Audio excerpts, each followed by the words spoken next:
৯ টাকা দেনমোহর, মাদ্রাসার বাচ্চাদের সঙ্গে নিয়ে চমকের বিয়ে। ৯ টাকা দেনমোহরে বিয়ে করেছেন ছোট পর্দার জনপ্রিয় অভিনেত্রী রুকায়া জাহান চম। শুক্রবার ২১ জন বিবাহ বন্ধনে আবদ্ধ হয়েছেন তিনি। অভিনেত্রীর স্বামীর নাম আজমান নাসির, পেশায় একজন ব্যবসায়ী। তার গ্রামের বাড়ি কুষ্টিয়ায়। বিয়ের আয়োজনে অভিনেত্রী সেরেছেন মাদ্রাসার বাচ্চাদের সঙ্গে। শুক্রবার নিজের ভেরিফাইড ফেসবুকে স্টোরি সহ বিয়ের কয়েকটি ছবি পোস্ট করেছেন চম। স্টোরির ক্যাপশনে অভিনেত্রী লিখেছেন, আলহামদুলিল্লাহ। ওই ছবিতে দেখা যায় লাল রঙের একটি শাড়ি পরেছেন চম, সঙ্গে সোনালী রঙের কুন্দনের গহনা ও হালকা মেকআপে বউ সেজেছেন তিনি। অন্যদিকে অভিনেত্রীর স্বামী পরেছেন সাদা রঙের শেরওয়ানি। অপর আরেকটি পোস্টে অভিনেত্রী জানিয়েছেন তার বিয়ের দেনমোহর ছিল মাত্র ৯ টাকা।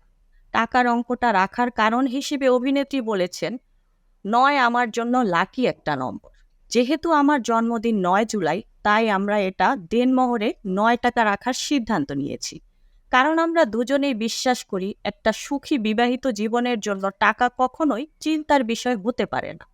আমরা বিশ্বাস করি ভালোবাসায় আমাদের একত্রে রাখবে।